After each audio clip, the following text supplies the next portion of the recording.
राधे राधे दोस्तों, आशा करती हूँ आप सब लोग अच्छे होंगे। मैं भी स्वस्थ मंगल हूँ। आज एक नए वीडियो के साथ आपके सामने आई हूँ। चलिए, अगर आप मेरे चैनल पर नए हैं तो सब्सक्राइब जरूर कर लीजिएगा। अगर आपको मेरी वीडियो अच्छी लगती है तो एक लाइक और शेयर जरूर कर दीजिएगा। जैसा कि आपको पता है, मेरा चैनल जो है भक्ति चैनल है और मैं सारी वीडियो भक्ति वाली ही बनाती हूँ। ठीक है, तो आज मेरे दिमाग में ऐसा कुछ आया कि चलते हैं कुछ लोगों से। मैं हर वीडियो में ये पूछती हूँ कि अगर आप को लगता है मेरी बातें अच्छी हैं या मेरी बातें कुछ आपको नहीं सही लग रही तो आप कमेंट्स में ज़रूर बताइएगा। तो मैं उस चीज़ को सही करने की या आप जो समझाएं मुझे, मैं वो करने की उस चीज़ को समझूंगी, सोचूंगी और फिर उसके अकॉर्डिंग उस चीज़ को करूँगी। तो कल आज तारीख 24 है, कल 25 तारीख है। ठीक है, तो शायद मेरा वीडियो कल आए शाम को या आज आए ये वाला। ठीक, तो कल 25 तारीख है, देवशयनी एकादशी है। तो ये एकादशी बहुत ही इम्पोर्टेंट, जैसे कि एकादशी सारे होती है महत्वपूर्ण, लेकिन कल वाली थोड़ा सा एक कह सकते हैं कि एकादशी बहुत ज़्यादा महत्वपूर्ण है। क्यों है? क्योंकि इसी दिन से चतुर्मास लगने वाला है। आप लोग को पता होगा कि चतुर्मास लगने वाला है 25 तारीख से। ठीक है, तो देवशयनी एकादशी के बाद चतुर्मास लगेगा, जिसमें विष्णु भगवान जी 4 महीने के लिए निद्रा अवस्था में चले जाते हैं। ठीक है, तो इनमें हमें, वैसे मैंने बताया है कि क्या करना चाहिए क्या नहीं करना चाहिए, लेकिन जो मैं बता रही हूँ चतुर्मास में कि हाँ, पूजा पाठ नहीं बंद होता है, लेकिन बंद क्या हो जाता है, जैसे गृह प्रवेश, शादी, विवाह, ये सारी चीजें जो भी बहुत जरूरी काम है, पूजा पाठ को छोड़ करके सारी चीजें नहीं करनी चाहिए, ऐसा कहा जाता है। ठीक है, जैसे गृह प्रवेश करना, नया घर बन गया है तो प्रवेश करना, वो सब चीजें नहीं करना। ठीक है, तो देवशयनी एकादशी चतुर्मास के बारे में कुछ बताना चाहूंगी आप लोग को।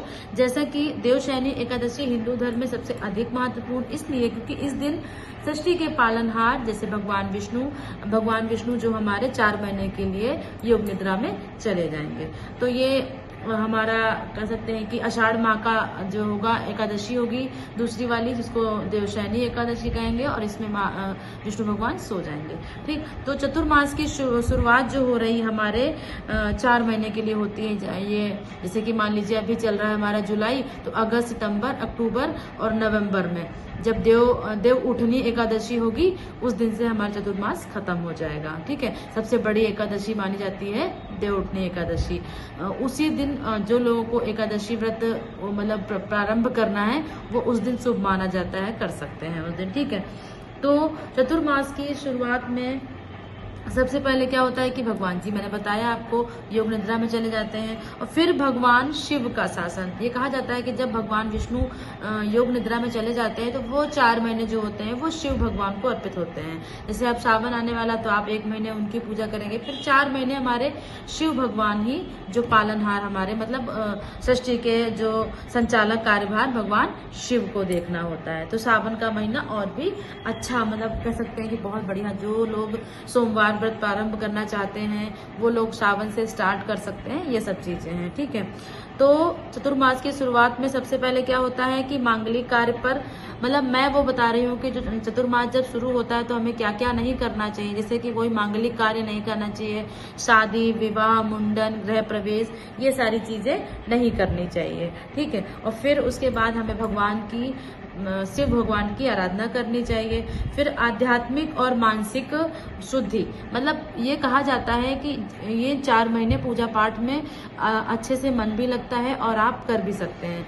तो क्या होता है कि आध्यात्मिक बुद्धि बढ़ती है, हमारी भक्ति की तरफ अधिक लय, कह सकते हैं कि अधिक प्रभाव होता है। ठीक है, फिर इसमें एक पौराणिक कथा है, वो बताना चाहूंगी आपको मैं, जो राजा बलि का था। राजा बलि के वचन से था क्या, जैसे पौराणिक कथा के अनुसार था कि भगवान विष्णु ने वामन अवतार लेकर राजा बलि से 3 पग भूमि दान में मांगी थी।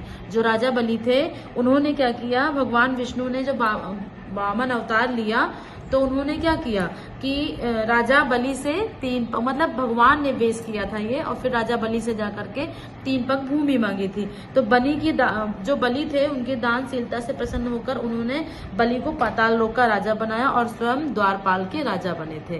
क्योंकि जब उन्होंने बलि से 3 पग की जमीन मांगी तो उसने खुशी खुशी दिया, मतलब दे दिया, तो उनको वहां का राजा बना दिया था। फिर ये एक कह सकते हैं कि कथा है हमारे चतुर्मास से संबंधित, कि मतलब किस तरीके से हम दान और दक्षिणा देते हैं। आजकल के लोग को देखते होंगे दान दक्षिणा देते समय थोड़ा देखते हैं क्या करना क्या नहीं करना चाहिए, लेकिन हाँ, सामने वाला भी आजकल इतना ज्यादा बदल गए हैं लोग कि उस तरीके से भाव, प्रेम, आराधना, भक्ति ये सब नहीं रही है। ठीक, तो चतुर्मास जो प्रारंभ हो रहा है वो हमारा देवशयनी एकादशी के अगले दिन से प्रारंभ हो जाएगा। ये 4 महीने का होता है। इसमें भगवान शिव योग निद्रा में चले जाते हैं और 4 महीने जो शिव भगवान की आराधना होती है, और शिव भगवान ही हमारे मतलब सब देख रेख उनके अनुसार हो जाता है, विष्णु भगवान निद्रा में चले जाते हैं। तो मेरा बस कहना यही है कि इन चतुर्मास में आप अपनी पूजा को प्रारंभ कर सकते हैं। बस कोई गृह प्रवेश हो, मांगलिक कार्यक्रम हो, शादी विवाह हो, मुंडन हो, ये सारी चीजें आप नहीं कर सकते हैं। ठीक है, आप इनको अवॉइड करिएगा, गृह प्रवेश भी नहीं करिएगा। तो ये छोटी सी मेरी क्लिप थी। अगर आपको अच्छी लगे तो जरूर बताइएगा, कमेंट्स में जरूर बताइएगा। कमेंट्स में सभी लोग राधे राधे लिखिएगा, और अगर मेरे से कोई गलती हुई तो मैं क्षमा मारती हूँ, और मेरे चैनल को सब्सक्राइब करते हुए जरूर जाइएगा। चलिए, स्वस्थ रहिए, मंगल रहिए, और अपनी भक्ति को ऐसे ही आगे बढ़ाते रहिए जैसे कि आप करते हैं। ठीक है, आज शायद मैंने अपने माधव का नाम नहीं लिया, तो फिर मेरे दिमाग में ऐसे आया कि आज तो मेरे माधव का नाम ही नहीं लिया मैंने। चलिए, राधे राधे।